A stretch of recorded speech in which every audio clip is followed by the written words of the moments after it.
Buenas noches, es miércoles de clave y como cada semana le agradecemos el favor de su atención y le invitamos a que se quede con nosotros en este tema, como siempre, muy importante para el análisis. Y como cada semana, mi compañero Aurelio Contreras. ¿Qué tal, Mónica Camarena? Muy buenas noches a todo nuestro auditorio, con el gusto de siempre encontrarnos, como cada semana, pues tratando temas de actualidad, temas de amplia relevancia y temas en los cuales además muchas veces, como es el caso de esta noche, hace falta la voz de expertos que nos puedan explicar la trascendencia y los alcances de perdón, de lo que se está pues proponiendo, en este caso en el Congreso de la Unión, pero que tiene una trascendencia que nos afecta a todos los ciudadanos de este país. Nos acompaña esta noche el doctor José Alfredo Gómez Reyes, especialista en Derecho Penal, para hablar de la iniciativa de reforma a la ley de amparo, que es verdaderamente todo un tema que trasciende el tema de lo legal, que trasciende lo legal para quizás de manera inopinada, no tendría que ser eso lo mejor, llegar al ámbito de lo político y que quizás sea eso la mayor motivación de esta reforma. Pero doctor, muchísimas gracias por estar esta noche para aclararnos todas esas dudas que seguramente surgirán respecto de esta iniciativa. No, hombre, muchas gracias, muy buenas noches a todas, a todos, a todo el auditorio y pues aquí estamos siempre a la orden. Muchas gracias. Doctor, de manera general, un primer bosquejo acerca de esta iniciativa que ya está en la Cámara de Senadores. Y bueno, como lo anunciamos en el programa, se trata de la propuesta a la reforma, de reformar la ley de amparo. Y decía el título del programa, y la regresión que puede significar en materia de derechos humanos, que sabemos usted también es un experto en este tema. Un primer bosquejo, por favor. Muchísimas gracias. Yo quisiera destacar al menos 3 puntos. Son varios temas, varias aristas, pero me gustaría abordar tres en esta primera participación.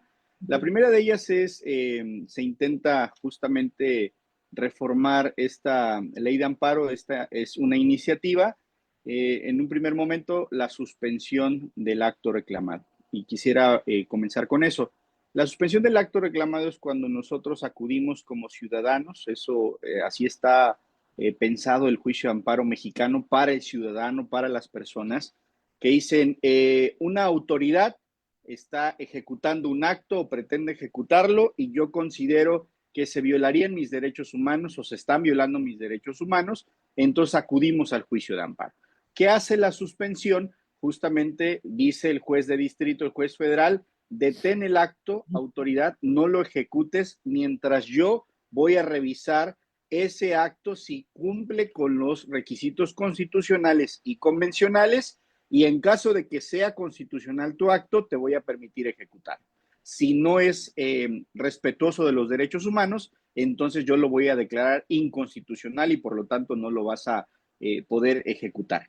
Dentro de uno de los requisitos que se pide para que proceda la suspensión del acto reclamado es precisamente que tú acredites que ese acto te afecta a ti directamente, interés que conocemos, interés jurídico que conocemos en la práctica.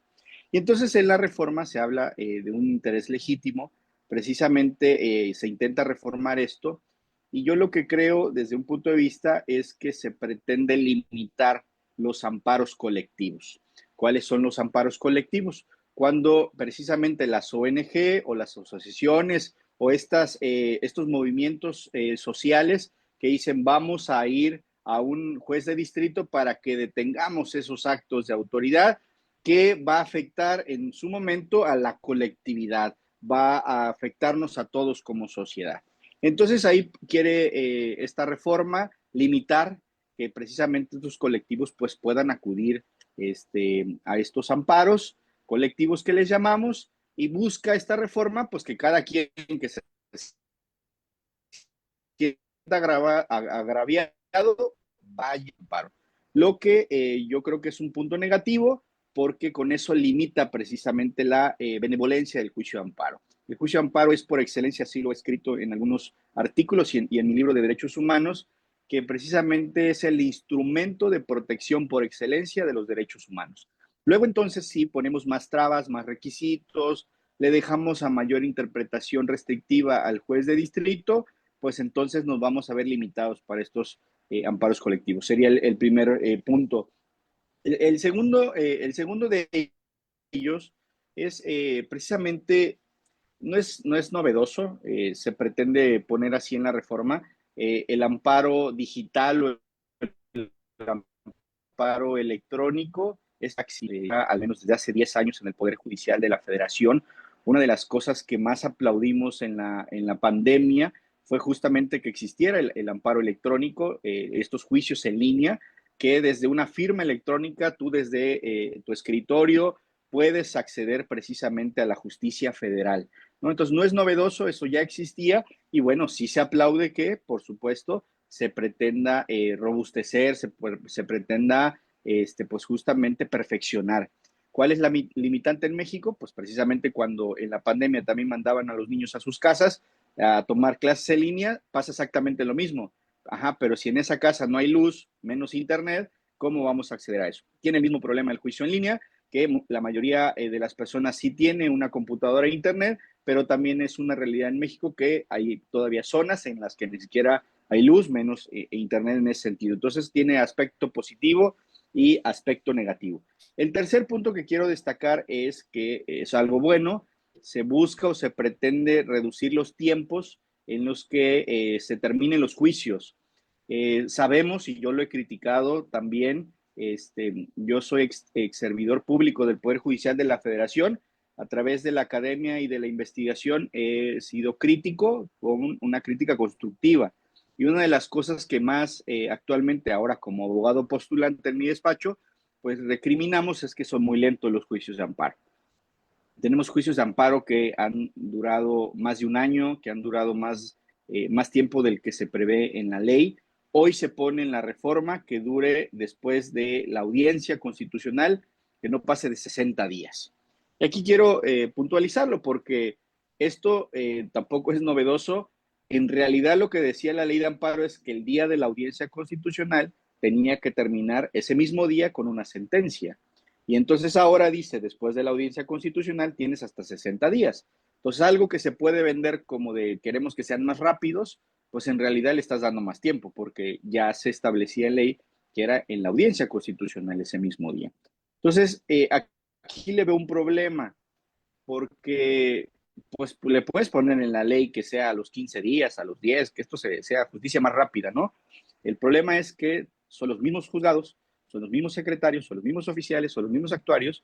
Entonces, si tú no amplías la plantilla, no abres otros juzgados, y cada vez hay más amparos que conforme al histórico se venían presentando, pues entonces, pues creo que solo pudiera ser ilusorio. Y eso, pues creo que no abona a hacer la justicia más pronta, más expedita, como dice la Constitución, ¿no? Entonces, esos aspectos en un primer momento en mi participación y por supuesto hay otros temas que estoy también a la orden para responder. Sin duda que sí. Abogado, pues uno de los puntos más controversiales y que incluso ya ha habido algunas manifestaciones en la nueva integración de la Suprema Corte y que pues para muchos es la razón real de toda la reforma judicial en general y ahora pues también de la ley de amparo, es esta idea que manejan quienes hoy gobiernan de que el Poder Judicial no debería modificar, detener, declarar inconstitucional una ley que fue aprobada por el Poder Legislativo. Y pues parte de lo que se está criticando de esta reforma es precisamente eso, ¿no? Buscar que el Poder Judicial, en este caso la Corte, no pueda declarar inconstitucional una ley, aunque lo sea, aunque se contravenga con el texto de la Constitución. Pues esto es grave, ¿no? Sí, lo ha mencionado de manera muy adecuada. Y aquí, para poner justo un ejemplo de lo que está comentando, ya explícitamente en la ley de amparo se dice que la suspensión tratándose de delitos de prisión preventiva oficiosa, y explico qué es esto. Decía yo que la suspensión va a detener actos de autoridad. Entonces, los delitos de prisión preventiva oficiosa es un catálogo del 19 de la Constitución Federal que dice, si te están investigando o te detienen y te acusan por el delito de homicidio, violación, secuestro, etcétera, hay un catálogo largo, el amparo no te va a servir para nada porque te pueden detener, ¿no? Entonces, ¿qué sucedía? En México hay dos plenos regionales. Un pleno regional decía, oye, pero la prisión automática, como la llamó la Corte Interamericana, entre otros casos en el de Chopastle contra México, pues justamente dijo, oye, es que no puedes ponerle automáticamente a alguien que investigas por un delito la prisión preventiva oficiosa, sobre todo en un contexto que es el mexicano, en el que los juicios, un juicio, es decir, una persona que está en un proceso, puede durar hasta 5 años o más, cuando la ley y la constitución establece que no puede pasar de 2 años. Entonces, cuando tú tienes a las personas privadas de su libertad sin una sentencia, ahí está lo grave. ¿Qué dice entonces la Corte Interamericana? Oye, de manera automática, eso es inconvencional. Tienes que justificar por qué esa persona que está siendo juzgada, pues tiene que estar en la prisión. No, pues es que es un delito grave. Oye, no es suficiente que sea un delito para ti considerado como grave, y se llaman riesgos procesales. Si la persona ya se acreditó que hay un riesgo de fuga, o sea, que se vaya a escapar de la justicia, si ya amenazó a la víctima o a los testigos, si ya intentó destruir los indicios, entonces pues está justificado. Oye, esa persona ni un domicilio tiene o ha mentido en su nombre, en sus domicilios, pues entonces no quiere decir la verdad y después va a ser difícil encontrarlo. Pero cuando tienes personas que tienen un trabajo, que crecieron en un lugar, que tienen familia, que tienen sus negocios, que tienen su domicilio plenamente demostrado y establecido, pues entonces no necesariamente vamos a presumir que se escape. Entonces, ¿qué hizo este pleno regional que depende del Poder Judicial Federal? Dijo, oye, yo voy a conceder el amparo para aquellos que digan que tienen orden de aprehensión para que no los detengan.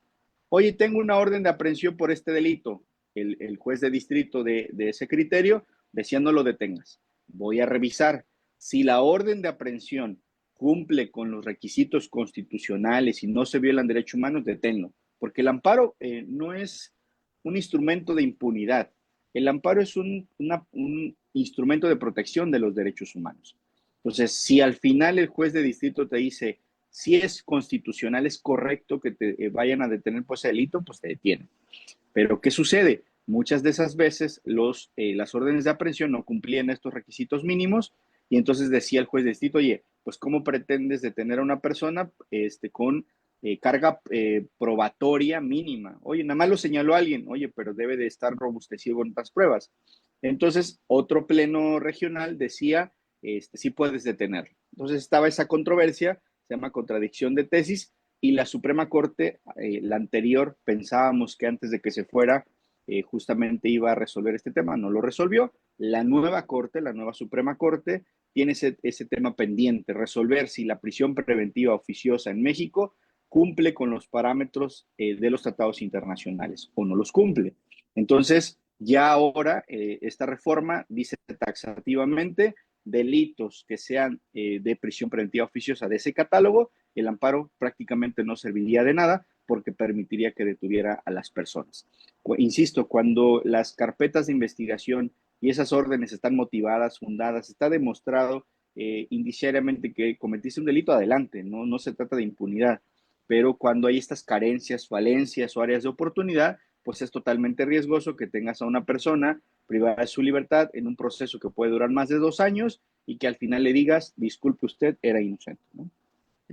Sí. Doctor, con esta propuesta de reforma, algunos analistas resaltaron el riesgo de que ahora jueces, los nuevos jueces, podrían rechazar amparos, fíjese usted, si contraviene el interés social. esto es tan amplio, o sea, tan difuso y tan, vamos, Ambiguo. ambiguo que entonces pueden apelar al interés social, pero imagínense la amplitud, ¿no? Para apelar al interés social, ¿cuál es su opinión? Sí, es muy riesgoso. En derecho está prohibido justamente los conceptos ambiguos o abiertos. Debe el ciudadano tener total certeza de qué va a significar algo. Y entonces aquí advierto desde mi punto de vista que la reforma esta ley de amparo en ese el orden público o el interés social, ¿no? Y justo lo comentaba hace un momento y decía, bueno, si hay una ley que a todas luces a nuestra consideración viola derechos humanos, los jueces de distrito que van a decir, oye, pues es orden público, porque pasó todo un proceso legislativo y fue el Congreso, fue el legislativo, y ya lo escuchamos de una de las ministras, pues si ya pasó un proceso legislativo, nosotros no nos podemos meter con el otro poder. Respetuosamente creo que no debe de ser así, porque entonces estaríamos en total estado de indefensión. Lo que dice el juicio de amparo, y quiero dar un dato cultural muy importante, el juicio de amparo mexicano hasta hace poco era o fue la inspiración del 25 de la Convención Americana de Derechos Humanos, porque era un recurso idóneo, efectivo, de acceso, era accesible y etcétera. Y entonces ahora, pues cuando ya estas limitantes se ven en la norma, pues ya estamos dudando de que sea un recurso idóneo y efectivo que te proteja de la autoridad que puede violentar tus derechos humanos, ¿no? Entonces creo que debemos estar abiertos. Una sociedad democrática, en realidad, debemos aplaudir cuando ésta sea que haya pesos y contrapesos. Si solamente vamos a estar de espectadores con lo que haga un órgano o con lo que haga un poder, y entonces porque lo hizo ese poder ya está bien hecho, pues creo que no es democrático eso. La democracia implica que podamos cuestionar, oye, yo considero persona, ciudadano, que ese acto viola mis derechos humanos, debe de haber un recurso idóneo y efectivo, como lo dice el 25 de la Convención, que alguien, una entidad jurisdiccional, lo revise, lo ponga a prueba y diga, vamos a revisarlo. Si pasa ese test de constitucionalidad, esa revisión, pues adelante, que subsista, pero si no, vamos a declararlo inconstitucional. Entonces creo que el amparo debe de seguir en esencia así, es muy riesgoso estos planteamientos de la reforma en lo que entonces ya no podríamos irnos al amparo por casi nada, ¿no? Hay todo un catálogo de causales de improcedencia. Si le sumas esto, pues ya no tendríamos ese instrumento que consideraríamos de suma importancia para la defensa de los derechos humanos, ¿no? Hay varias cosas que señalar de esta ley. Otra que me parece importante destacar es que lo que se propone es que el amparo, pues ahora sí que si se concede, proteja únicamente a el quejoso, a quien lo promueve, más no, más que sus beneficios no se extiendan a terceros, algo así como un amparo individualizado, es lo que se ha dado en llamar, ¿no? ¿Esto qué efectos puede tener?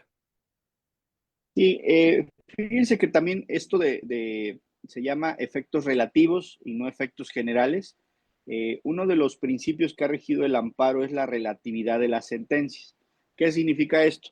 Si yo, José Alfredo Gómez Reyes, voy al amparo, pues que me amparen y me proteja la justicia federal a mí, que no tenga efectos para todas las personas que también pudieran estar en la hipótesis en la que yo me encontraba para poder acudir al amparo. Entonces, eso también ha sido criticado fuertemente porque al final del día, si una sentencia de amparo dice, oye, esta ley, por ejemplo, y voy a poner un ejemplo concreto, como abogado penalista presentamos un amparo contra este delito de ultrajes a la autoridad, que en Veracruz estuvo muy de moda, porque ahora cualquier cosa era justo lo que decíamos hace un rato, que es ultrajar, ¿no? Y entonces ya llegábamos al extremo de una mirada, una Sí, no, grosería, no. era ultrajar a alguien, ¿no? Porque estaba tan abierto que no implicaba solamente la agresión física, podría ser agresión verbal o de gestículos, ¿no? Entonces, eso era muy riesgoso. ¿Y qué dijimos en ese amparo? El delito de ultrajes a la autoridad en Veracruz es inconstitucional e inconvencional porque es abierto, es ambiguo. Y entonces yo tuve una clienta que por haberle dicho una grosería a un policía supuestamente, la detuvieron, ¿no? Entonces, y esto de las groserías, pues vamos al argot mexicano, incluso localizado en algunas partes de nuestro estado de Veracruz, y pues resulta que cuando lo analizas dices, oye, pues es que ya ni siquiera es grosería, ¿no? Entonces va a depender el contexto, va a depender las circunstancias, el lugar, y entonces al dejar esto tan abierto, así lo logramos, que se dijera que era inconstitucional por ser abierto y ambiguo, ¿no? ¿no? estoy diciendo con eso de que está bien que ofendamos o agredamos a los policías, no, pero lo que sí debe de ser es que debe de estar perfectamente claro y establecido cuándo va a ser esta consecuencia de derecho, ¿no? Entonces, en ese sentido, cuando un juez de distrito dijo, en efecto, es inconstitucional, pues mi clienta salió, por supuesto, está totalmente absuelta de ese delito, porque resulta que esa grosería en un contexto, pues el delito no se cometía por ser tan ambiguo, ¿no? Entonces pasa lo mismo acá. Si ya se analizó por un juez de distrito que ese delito está mal, vamos a decirlo en términos más simples, ¿por qué tenemos que esperar a que otras personas que se ven afectadas por este delito vengan y se amparen también? Y entonces, si vemos al amparo como que es accesible, pues diríamos, oye, ya dijo alguien que está mal, ¿para qué esperamos a que lo sigan aplicando a otras personas que violen sus derechos humanos si ya lo podemos declarar inconstitucional desde ahora? Entonces, ¿qué es lo que es la relatividad? Pues eso, que si te afecta, tú vayas al amparo. Y entonces todas las personas que se vean afectadas por una ley o por un acto tendrían, en su caso, que acudir al juicio de amparo. Y en un esquema así sencillo diríamos, pues está bien, ¿no? El problema es que el amparo en México no es accesible, esa es una realidad. Las personas que requieren ir al amparo, resulta que tienen que contratar nuestros servicios. Y digo, desde un punto de vista de la iniciativa privada, pues está bien, tenemos trabajo y estamos en eso, ¿no? Desde un punto de vista, yo mismo como defensor de derechos humanos digo eso está mal, porque no todas las personas tienen la posibilidad económica de pagar los honorarios de los abogados. Y ya no digamos de José Alfredo Gómez, digamos de cualquier otro abogado que se dedica a esto de litigio. Entonces eso lo vuelve un poco inaccesible al juicio de amparo y entonces de alguna manera al volverse esto ya no gratuito, pues ya no es tan accesible. Ya no cualquier persona decide acudir al juicio de amparo cuando debiera ser un derecho humano y los derechos humanos deben de ser accesibles, entre otras cosas, que sean gratuitos y actualmente es de difícil acceso. Doctor, la iniciativa, hay que decirlo, la iniciativa presidencial también destaca algo que ha llamado la atención para diversos sectores sociales, sobre todo el económico, y tiene que ver con que no aplicarán suspensiones que permitan desbloquear cuentas bancarias promovidas por la Unidad de Inteligencia Financiera contra el Lavado de Dinero o financiamiento de terrorismo. Creo que está muy, muy mandado a hacer este apartado. ¿Qué piensa usted? Claro, recordemos que ha sido una política pública por parte de los gobiernos anterior y el actual, precisamente con todas estas defraudaciones fiscales, lavado de dinero, con todo el tema empresarial, ¿no? De que pues congelaban sus cuentas, etcétera.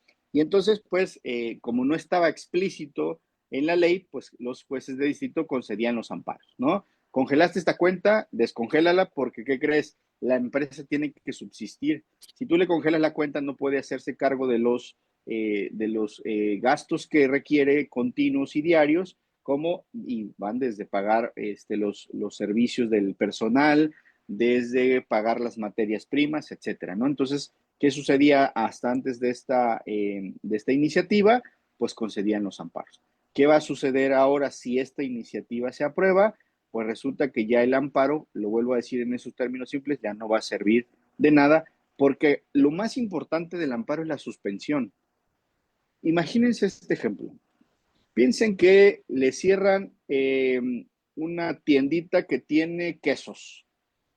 Entonces dice, oye, ¿no has pagado impuestos o estás lavando dinero en tu tiendita. Te congelo las cuentas y te clausuro la tiendita.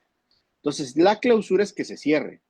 Y entonces pensemos en esos quesos. Y por eso puse un ejemplo muy sencillo para los que nos están escuchando. ¿Qué va a pasar con esos quesos si cierran el lugar? No se van a vender. Y si no se van a vender, se van a echar a perder. ¿Qué pasaba? Nos íbamos al amparo y lográbamos quitar esa restricción a la tiendita, esa clausura. Y entonces ábrela y si tiene que pagar impuestos, que los pague. Si tiene que hacerse cargo de una obligación fiscal, que la haga, pero deja que esté abierta en lo que se resuelve el caso. Entonces, con esto ya no se va a poder, precisamente porque restringe la suspensión. Ya no vamos a poder tener esa herramienta de protección inmediata, que era la suspensión, porque vuelvo a insistir, la suspensión lo que hace es detener el acto, o en este caso le llamamos suspensión restitutoria, ya lo cerraste, ya lo clausuraste, ábrelo, en lo que se resuelve el juicio principal y se dicta una sentencia. Si teníamos, por ejemplo, un amparo contra orden de aprehensión, que no era de los delitos de prisión preventiva, no lo detengas. La persona libre se analiza, no, si es constitucional, deténlo, sin problema. Oye, no, está muy mal esto, resulta que es un homónimo, no lo detengas. Y ya con eso evitaste que se violaran los derechos humanos, en ese sentido.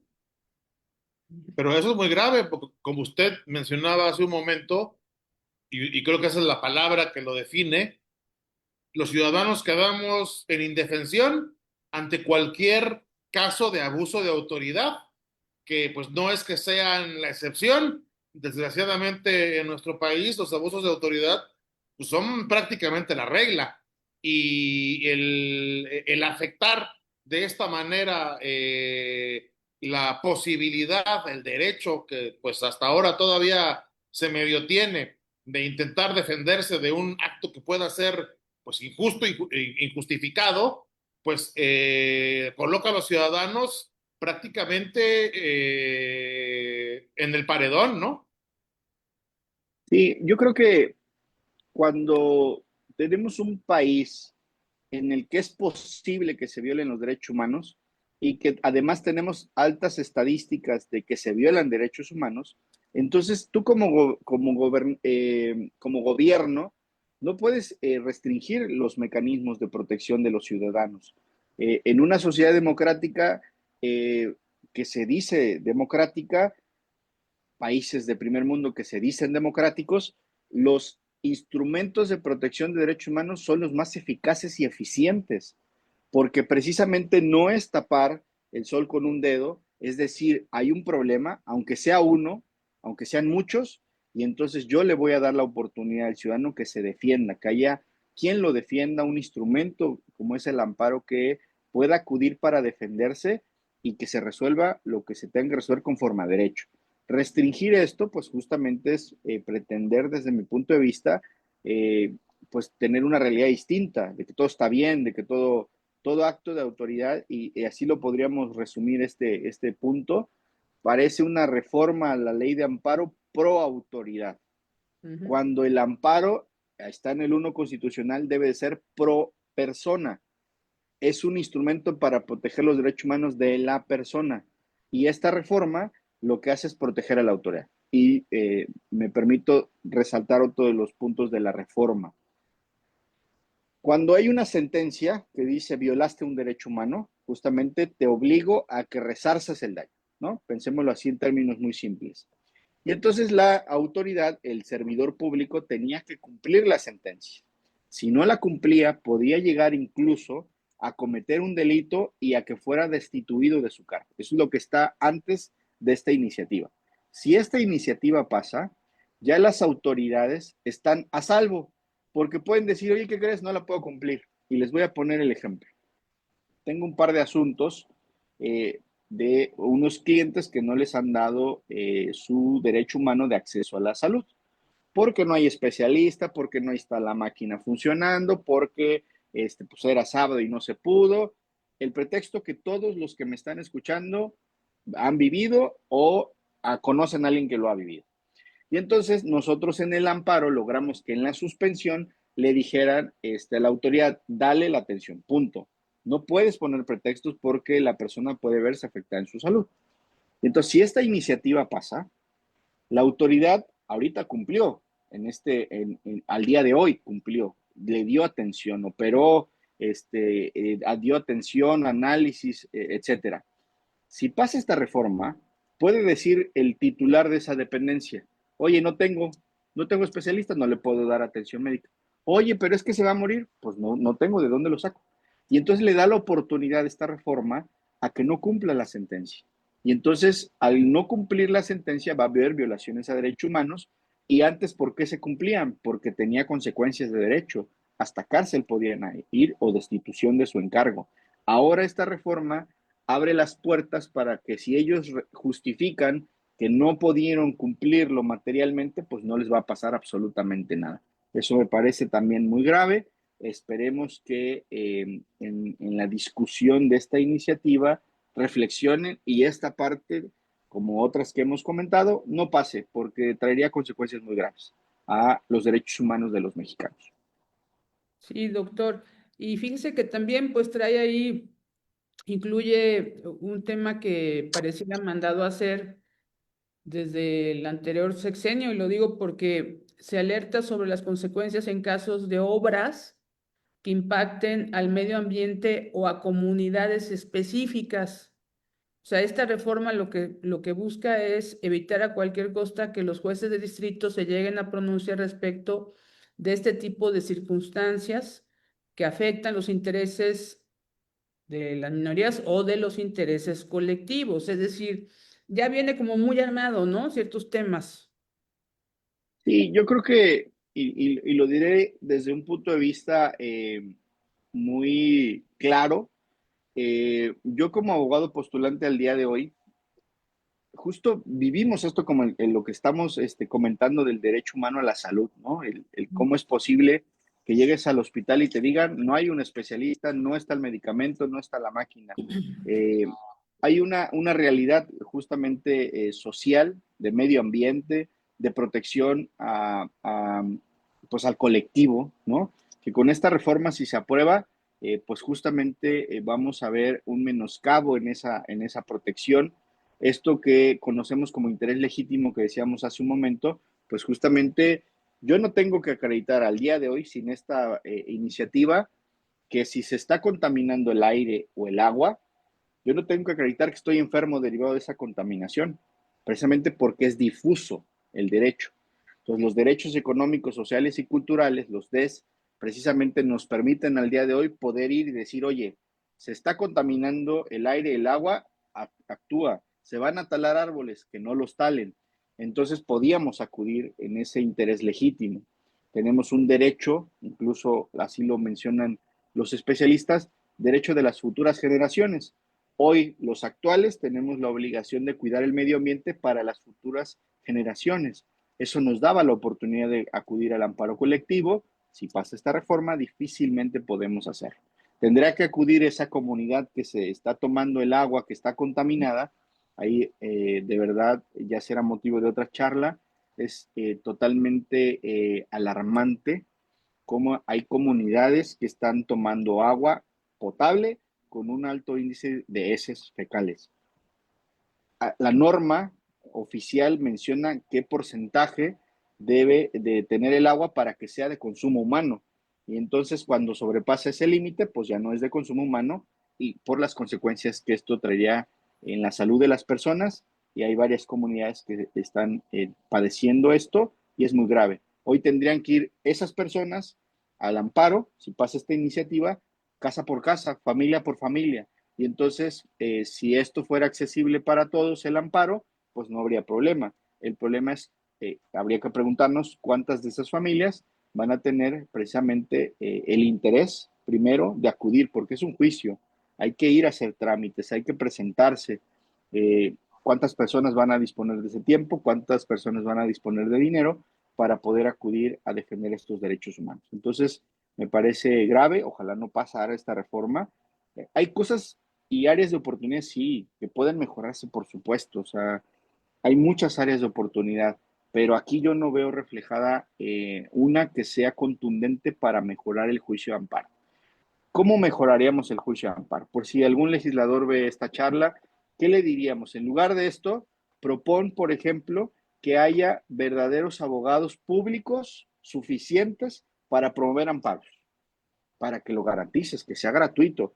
Hoy día, por ejemplo, una persona en materia penal no tiene para pagar un abogado, le ponen un defensor público. Correcto, ahí están. Yo solo hago una pregunta, ¿son suficientes para todos los casos que le dan? En la práctica, advertimos, no son suficientes. Entonces, si tú pones a personas calificadas, a personas especialistas en amparo, ponlas suficientes para que las personas que no puedan pagarlo puedan acudir a defensores públicos en amparo. Yo le llamaría los defensores públicos en amparo, literalmente que estén ahí en disposición de acceder a esto. Por ejemplo, dos mejoras que se podrían hacer a la ley de amparo. Hoy tenemos firmas electrónicas, justamente, y eso nos permite el juicio en línea, el juicio de amparo. Y entonces la pregunta es, ¿todas las personas tienen una firma electrónica? La respuesta es no. Entonces, decirle a quien esté escuchando esto para mejoras verdaderas en la ley de amparo, vuelve accesible la firma electrónica. Los que tenemos firma electrónica es porque somos abogados o porque pagamos impuestos y hacemos declaraciones ante el SAT. Entonces, hay personas que no tienen firma electrónica precisamente porque están en el comercio informal y lo que le piden es que presente una declaración mínima y con eso. Entonces, no volver obligatorio, sino accesible que las personas en un trámite sencillo, como es descargar la CURP, que descarguen su firma electrónica y con eso verdaderamente que podamos acceder todos al juicio de amparo. Tres, por ejemplo, lo de los plazos. La reforma sí menciona que ahora son 60 días. En la práctica sabemos que no se va a poder cumplir. Ahorita estamos en el juicio, estamos en 2025 y llegamos cerca de los 2,000 amparos por juzgado. Imagínense, una persona, un juez, de este año 2025, 2,000 amparos. Le vamos a contar los del 2024, los del 2023, y entonces pensemos si es posible o materialmente una persona puede resolver tantos asuntos. La respuesta es no. Materialmente, sin por eso tardan tantos. Sería precisamente poner más juzgados. Más juzgados. Sí, eso implica dinero y esa es una de las propuestas que difícilmente va a pasar, precisamente porque poner más juzgados es pagar otro salario a un juez, a sus secretarios y todo lo que esto conlleva. Pero no vamos a tener justicia pronta y expedita en México en juicio de amparo si seguimos con el mismo número de juzgados al día de hoy. Tenemos que poner más para verdaderamente decir que la justicia es pronta y expedita. Pero no se ve que vaya por ahí la tendencia, al contrario, todo lo que hay es austeridad, gastar menos. Claro, gastar menos en lo que a ellos no les interesa, ¿no? En lo que no deja votos.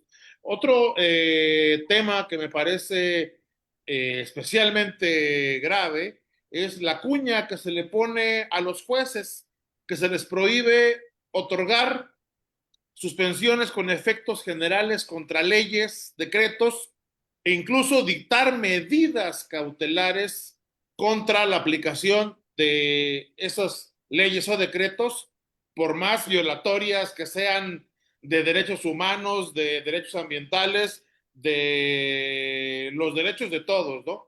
Los jueces ya no van a poder dictar esas medidas y claro, y el que se quiera pasar de justiciero, pues para eso está el Tribunal de Disciplina Judicial, ¿no? La Inquisición, como le llaman algunos jurisconsultos a este órgano, pues que lo que se va a encargar es de aplicar la voladora contra los jueces que se salgan del guión que además aquí ya encuentra un sentido más concreto de por qué están haciendo esto, ¿no? Sí, fíjense que yo lo advierto como una consecuencia, ¿no? De aquellos amparos que detuvieron parcialmente Uh -huh. el Tren Maya y cualquiera de las Claramente. otras obras insignias. Y entonces es como una reacción de, bueno, a través de un amparo me detuviste mi obra, pues ahora le pongo la ley de amparo que ya no vas a poder. Y entonces yo creo que en una sociedad democrática, vuelvo a decirlo, las políticas públicas tienen que ser al revés. O sea, tienen que ser encaminadas a la máxima protección, no a la máxima restricción. porque el pretender restringir cualquier derecho humano creo que no habla de una sociedad democrática, sino habla de cualquier otro calificativo que le podamos dar, y eso pues no es bueno. Creo que una sociedad democrática, una sociedad avanzada, en lugar de restringir derechos humanos, al contrario, protege más derechos humanos, como lo decía yo hace un momento, y pues creo que hay mucho por reflexionar. Ojalá que los legisladores, digo, ya estamos acostumbrados a que iniciativa que se presenta, iniciativa que se aprueba sin moverle una coma, ¿no? Y eso es lamentable. Y a veces podríamos decir, pues, ¿para qué escribo un artículo? ¿Para qué hago una conferencia? ¿Para qué hacemos una mesa de análisis si al final no va a pasar nada, ¿no? Creo que no debemos acostumbrarnos a eso. Tenemos que seguir escribiendo, tenemos que seguir siendo analíticos, tenemos que seguir haciendo las mesas de debate, tenemos que hacer estas reflexiones, porque la defensa de los derechos humanos no debe de cansarnos. Tenemos que seguirla haciendo, justamente porque si no, creo que eso abonaría a que la autoridad pues haga lo que quiera, ¿no? Y creo que no debe de ser así. Creo que justo el que seamos analistas en los temas, pues que permita críticas constructivas, que es lo que estamos haciendo ahora, ¿no? Ujú. Doctor, fíjese que yo quisiera preguntarle, más bien que analicemos el tema de hoy, usted que es un conocedor del tema, porque muchas personas a lo mejor se confunden con los disparos de noticias que de repente en la verdad no sabemos cuáles son más apegadas a la realidad. Hoy salió la noticia de un amparo a favor de dos hijos del expresidente López Obrador, eh, bueno, emitidas por una jueza de Zacatecas. Ya por la tarde, uno de los hijos del expresidente dijo pues que no, que ellos no promovieron ningún amparo, lo desconoció, de hecho señaló que eran pues malquerientes de ellos, ¿no? En este sentido, estos amparos, bueno, se pueden promover uno, así sin que los autores, digamos, los involucrados estén enterados, y dos, si este amparo va a seguir vigente, aunque ellos digan pues que lo desconocen. Sí, con gusto. Miren, hay una hipótesis por la que cualquier persona puede acudir en nombre de otra a presentar un amparo, y es tratándose de desaparición forzada o cuando se presume que la persona está incomunicada o está siendo víctima de tratos crueles, inhumanos y degradantes o tortura. Son las dos hipótesis, o bueno, si es menor de edad, en cualquier escenario, ¿no? Entonces, esas tres hipótesis son las que nos permite, por ejemplo, yo como abogado, representante de alguien que está privado de su libertad, cuando ya acepté el cargo, lo protesté, ya soy su abogado, lo he asistido en audiencias, la ley me permite que yo presente amparos a su nombre. Cuando se presume la desaparición forzada, la incomunicación o la tortura, o son menores de edad, no sus representantes legales. Entonces, por lo que yo, solo con la información que hay en las notas, lo que yo advierto es que presentaron un amparo por a cualquiera de estas hipótesis de incomunicación o desaparición forzada, porque en las otras no podría proceder. Es decir, el juez de distrito, si dices, por ejemplo, contra orden de aprehensión, ¿no? Entonces, ¿por qué no lo firmó la persona? Si no está privada de su libertad, puede firmarlo y que tú lo presentes. Puede usar su firma electrónica y lo presenta ella misma con su firma. Entonces, yo creo que pues se presentó así a nombre de ellos, pero bajo estas hipótesis. ¿Y qué va a suceder en esos amparos? Los van a archivar porque ellos mismos ya declararon pues que no los promovieron, y entonces ante esta falta es un requisito de procedibilidad, justamente que la persona que se sienta agraviada acuda. No acuden ellos, pues se van a sobreseer esos juicios de amparo, ¿no? Ok. Ahora bien, pues como bien señaló hace un momento, pues desde el sexenio pasado se acostumbra que las iniciativas presidenciales pasan tal cual, no se les mueve una coma, ¿no? Lo cual, pues además también nos habla de la incapacidad que hay en el Congreso de la Unión para escuchar a voces diferentes de las del oficialismo. Entonces, aunque ya por ahí anunciaron que van a hacer foros, ya sabemos, y parlamentos abiertos, ya sabemos que eso, pues, lo hacen o como mero trámite o como mera simulación. Entonces, previendo que esta reforma, así como está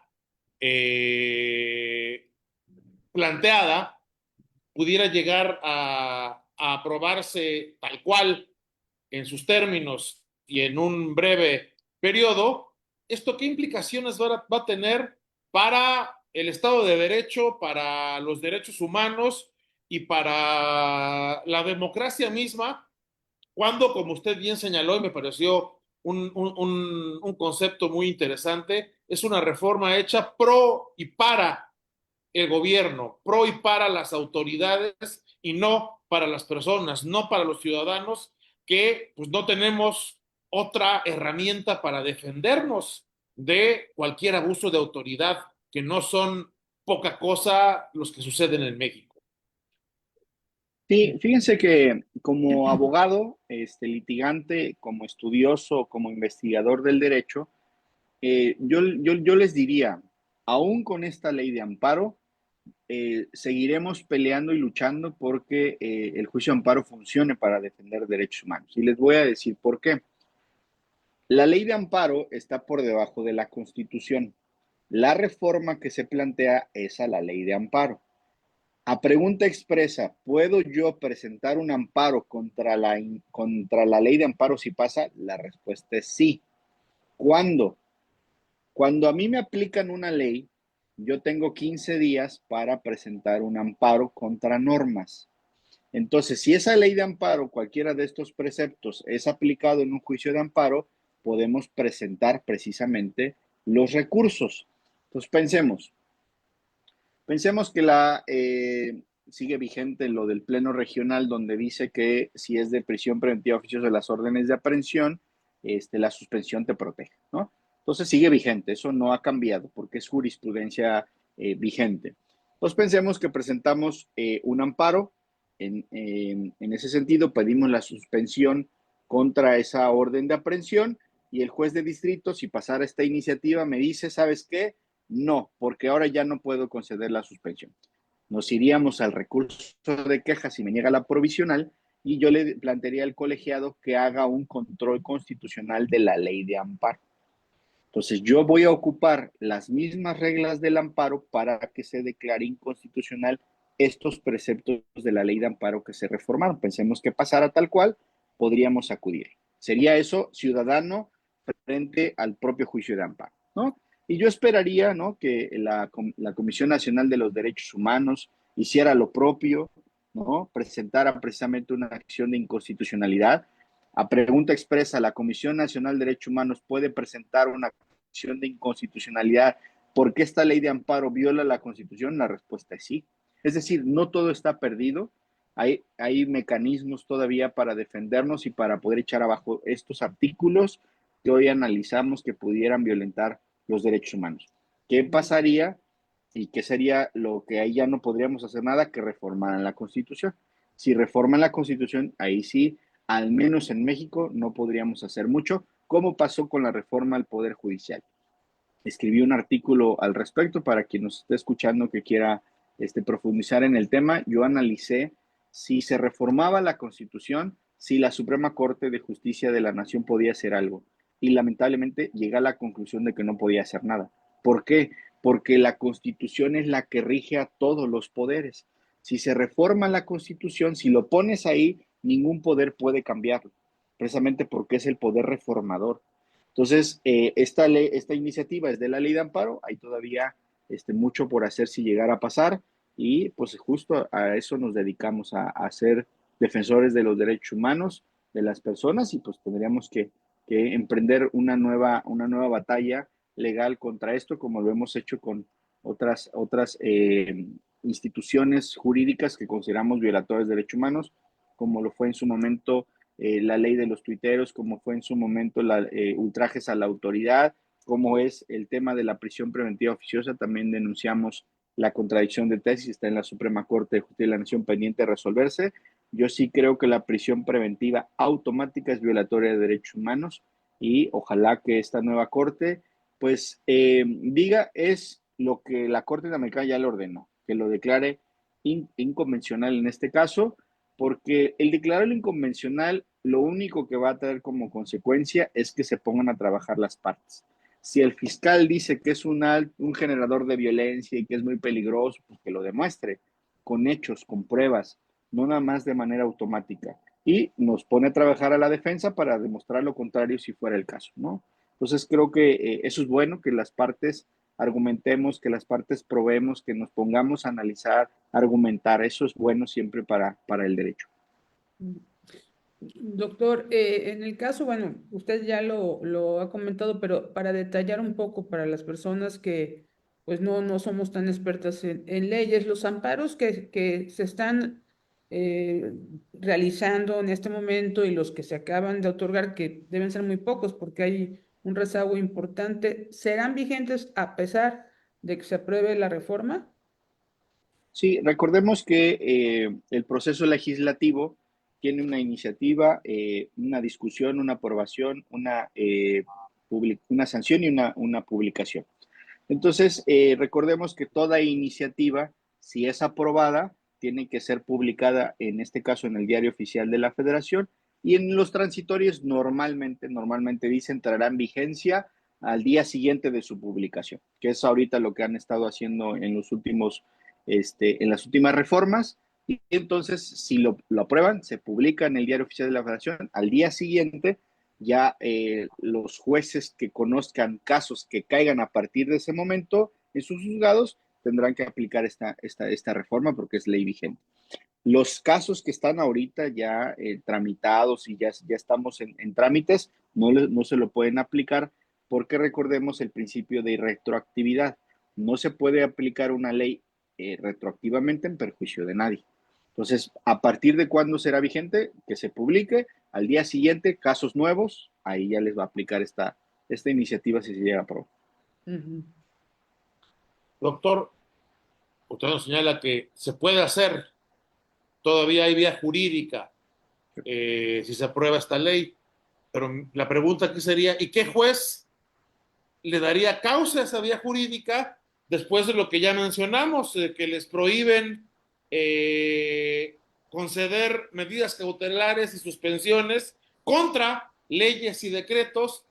Por un lado, con la amenaza de que les caiga el Tribunal de Disciplina Judicial, y por otro lado, con una gran cantidad de jueces que están ahí, quién sabe por qué razón, o bueno, sí sabemos por qué razón, que llegaron de acordeonazo y que muchos ya están demostrando que no tienen la más peregrina idea de qué hacer en los cargos a los que accedieron, y que a lo que se van a ceñir es a lo que el interés de quien los puso ahí les dicte. Aquí nosotros, ¿cómo? O sea, nuevamente el tema de la indefensión. Los abogados tendrán seguramente todos los argumentos para atacar una legislación abusiva como esta, pero ¿qué juez les va a dar la razón? Pues miren, yo como abogado, como estudioso del derecho, como investigador, yo les puedo decir que yo sigo creyendo en las instituciones, sigo creyendo en el derecho, sigo creyendo en mi país, y si hay un solo juez en cualquier parte del país o un juez aquí en Veracruz que lo hiciere, yo creo que va a seguir siendo vigente mi aspiración y mi deseo de seguir siendo abogado. Si no existiese un solo abogado, un solo magistrado o magistrada en el país o en Veracruz que lo hiciere, pues entonces ya tendría yo que pensar en dedicarme a otra cosa, porque ya no tendría ni valdría la pena esforzarse en estudiar posgrados, en prepararnos, en actualizarnos, en estudiar todo el tiempo, en ir a una audiencia preparado para dar tus mejores argumentos, para demostrar que la postura que lleves, hasta hoy sigue valiendo la pena, ¿no? Hoy puedo decir que hemos obtenido sentencias de amparo, hemos logrado defender los derechos humanos. Yo creo que esta iniciativa no va a limitarnos para seguirlo haciendo. Esperemos que haya, como siempre lo ha habido, esos jueces, magistrados valientes que lo hagan, porque esta ley está por debajo de la Constitución y por debajo de justamente los tratados internacionales. Yo espero. Ganaron varios juezas y jueces de carrera judicial, afortunadamente, en las elecciones. Es decir, tenemos esperanza. Los que no son de carrera judicial, conozco a varios y a varias que traen una trayectoria respetable, académica, de abogados. Yo espero que sean ellos, ¿no? Y los que demostradamente pues no tienen la capacidad, ni el perfil, ni la aptitud, yo estoy convencido que el sistema los va a expulsar. O sea, no van a aguantar el ritmo de un juzgado de distrito, de un tribunal colegiado, de un juzgado local que al día llevan cerca de 50 audiencias. Aquí en Pacho, por ejemplo, un juez puede llevar hasta 50 audiencias en un periodo. Entonces, el sistema los va a expulsar. O sea, no, por más que se busque improvisar, por más que se quiera como sobrellevar el tema, el propio sistema judicial los va a sacar, van a renunciar y va a tener que quedar quien tenga que quedar, ya sea interino, como los están poniendo aquí en Veracruz, los están nombrando interinos, aunque no hayan participado en la elección, y para el 2027 todos esos puestos se van a llevar a voto otra vez y esperemos que pues ahora sí lleguen todos los de perfil, los de experiencia, los de conocimiento, y que sean los menos los improvisados, los oportunistas, no por otra cosa, sino por los veracruzanos y las veracruzanas, los mexicanas y los mexicanos, porque al final del día, yo con esto cerraría esta parte de mi comentario, nadie está exento de caer en el sistema judicial, nadie. O sea, ni los creadores de esta iniciativa de la reforma, quien la haya redactado, quien la haya aprobado, pues tienen familias, viven aquí en México, en su caso, y creo que no es deseable para nadie que no se respeten sus derechos humanos. Entonces yo creo que las cosas se van a ir acomodando precisamente a favor de los derechos humanos. Yo tengo esa esperanza, sigo preparándome, sigo estudiando para hacerlo de esa manera. Pues ojalá que sí. Ojalá, ojalá. Si Esos no nos temas, dedicamos a otra cosa. no, muy optimista y ojalá sea con la visión que usted nos acaba de narrar y sobre todo también reconocerle porque usted da clases y está formando a buenas generaciones. Muchas gracias. Y, Bueno, y de verdad que ojalá que sí, porque luego veo uno ciertas discusiones en el pleno de la Corte y dice, y qué barbaridad, ¿no? Si esa es la última instancia, que Dios nos agarre confesados. Doctor José Alfredo Gómez Reyes, le agradecemos mucho su participación en la clave esta noche. Sin duda ha sido muy esclarecedor, pues, de el impacto que puede tener una legislación como esta, como varias de las que han estado aprobándose en los últimos años y que le están cambiando sin duda la faz al país, pero no necesariamente para bien. Entonces, pues ojalá haya prudencia alguna entre quienes tienen en sus manos tomar la decisión y pues los ciudadanos, incluidos los periodistas, los abogados, pues tendremos que seguir haciendo lo que nos corresponde hacer. Muchísimas gracias por haber estado esta noche en la clave. no, por favor, gracias a ustedes. Siempre es un gusto, un placer poder compartir pensamientos, ideas, reflexiones, dar argumentos sobre lo que nos hemos preparado y a lo que nos dedicamos y nos queremos dedicar toda la vida. Entonces, muchas gracias a ustedes y siempre a la orden. Muchas gracias. Muchas Gracias a gracias ustedes. y muchas gracias a nuestro auditorio. Esto fue La Clave. Hasta la próxima.